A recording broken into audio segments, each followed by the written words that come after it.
الحمد لله ثم الحمد لله القائل ولا تقف ما ليس لك به علم إن السمع والبصر والفؤاد كل أولئك كان عنه مسؤولا أشهد أن لا إله إلا الله وحده لا شريك له وأشهد أن سيدنا محمدا عبده ورسوله اللهم صل وسلم على سيدنا محمد وعلى آله وأصحابه أجمعين أما بعد فيا عباد الله اتقوا الله أوصيكم وإياي بتقوى الله فقد فاز المتقون قال الله تعالى في كتابه العزيز يا أيها الذين آمنوا أطيعوا الله وأطيعوا الرسول وأولي الأمر منكم فإن تنازعتم في شيء فردوه إلى الله والرسول إن كنتم تؤمنون بالله واليوم الآخر ذلك خير وأحسن تأويلا. Wahai orang-orang yang beriman, taatlah kamu kepada Allah dan taatlah kamu kepada Rasulullah dan kepada ulil amr, yaitu orang-orang yang berkuasa dari kalangan kamu.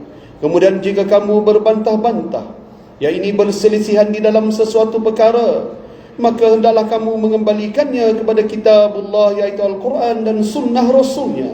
Jika kamu benar-benar beriman kepada Allah dan hari akhirat, yang demikian adalah lebih baik bagi kamu dan lebih elok pula kesudahannya. Sidang Jumaat yang dirahmati oleh Allah, marilah kita sama-sama bertakwa kepada Allah Subhanahu wa taala dengan melaksanakan segala perintahnya dan meninggalkan segala larangannya. Mudah-mudahan dengan itu kita tergolong di dalam kalangan orang yang beriman serta memperolehi hidayah dan taufik dari Allah Subhanahu wa taala.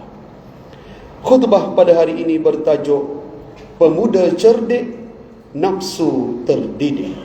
Masyiral muslimin rahimakumullah. Golongan muda merupakan harapan yang penting kepada agama, bangsa dan negara. Mereka bakal menjadi pemimpin pada masa yang akan datang. Namun, usia yang muda ini seringkali mencabar keimanan mereka. Anak-anak muda sering berhadapan dengan ujian perasaan, cara berfikir dan keinginan hawa nafsu yang mencabar. Sekiranya tidak dikawal dengan baik, maka nafsu boleh menjadi penyebab kepada rosaknya iman dan menjerumuskan mereka ke arah dosa dan kemaksiatan. Antara cabaran besar yang dihadapi oleh golongan muda pada hari ini ialah apa yang terpapar pada layar telefon bimbit serta peranti-peranti yang mereka miliki. Ia kini menjadi ujian keimanan yang paling besar dalam diri anak muda. Di sana terletaknya sempadan di antara yang hak dan yang batil. Jihad pada zaman ini bukan lagi sekadar pada mengangkat senjata, akan tetapi pada kejayaan seorang anak muda untuk menundukkan pandangan dan mengawal keinginan nafsu ketika sedang bersendirian. Allah Subhanahu wa taala mengingatkan bahawa setiap perbuatan dosa yang dilakukan pasti akan ditanya dan dipersoalkan di hari akhirat kelak. Hal ini ditegaskan menerusi firman-Nya dalam suratul Isra ayat 36 sebagaimana yang dibacakan pada awal khutbah tadi, yang bermaksud, dan janganlah kamu mengikuti apa-apa yang kamu tidak mempunyai pengetahuan tentangnya. Sesungguhnya pendengaran, penglihatan serta hati, semuanya itu akan dipertanggungjawabkan. Saudara-saudara kaum muslimin yang dirahmati oleh Allah, mimbar pada hari ini ingin menzahirkan beberapa pesanan dan nasihat buat renungan kita bersama, khususnya anak-anak remaja dan golongan muda pada hari ini, dalam mendepani bahaya fitnah akhir zaman yang kian muncul menerusi layar telefon dan keruntuhan adab di media sosial. Yang pertama, sebagai orang beriman, kita wajib meyakini bahawa setiap gerak-geri yang dilakukan adalah di bawah pengawasan Allah Subhanahu wa taala. Jika seseorang itu merasa gerun untuk melakukan jenayah kerana menyedari kewujudan kamera litar tertutup yakni CCTV, maka sedarlah bahawa pandangan Allah dan catatan para malaikatnya jauh lebih teliti dan nyata daripada peranti buatan manusia. Inilah kunci utama yang harus ada di dalam setiap jiwa mukmin. Peperangan menentang hawa nafsu pada zaman ini menuntut sebuah jihad yang amat besar daripada jiwa-jiwa muda.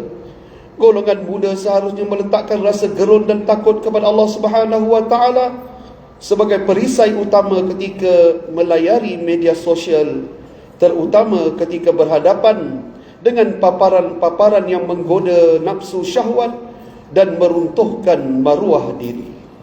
Setiap pemuda harus menyedari bahawa hakikat kekuatan yang sebenar adalah ketika mereka sedang bersendirian dengan peranti di tangannya, ketika tiada lagi mata-mata manusia yang memerhati, melainkan hanya pandangan Allah Subhanahu wa taala yang Maha melihat. Justru itu, bangkitlah wahai sekalian anak muda, binalah kekuatan jati diri melalui akhlak-akhlak yang terpuji, agar tidak terjerumus menjadi hamba-hamba kepada nafsu dan maksiat.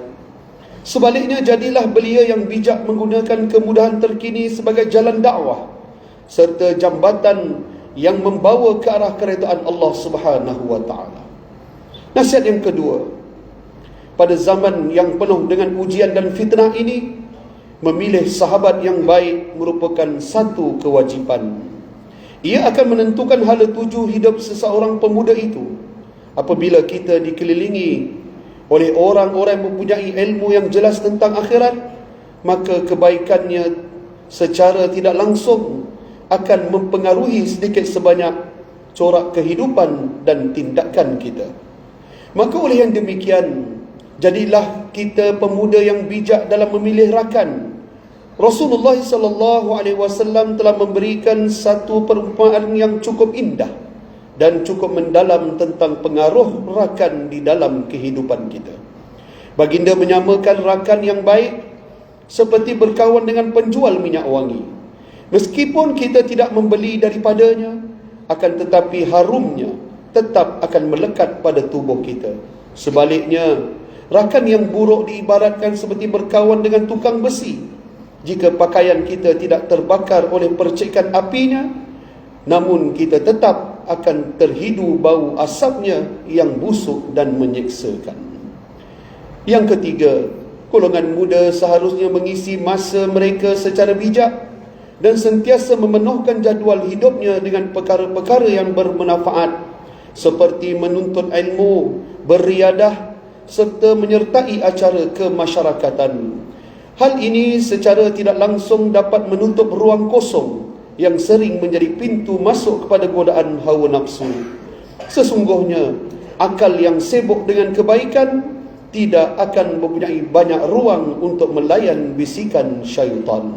Hal ini selari dengan wasiat daripada Rasulullah SAW melalui hadis yang diriwayatkan oleh Abdullah bin Abbas radhiyallahu anhuma, bahwasanya baginda Rasulullah SAW telah bersabda yang bermaksud, rebutlah 5 perkara sebelum datang 5 perkara.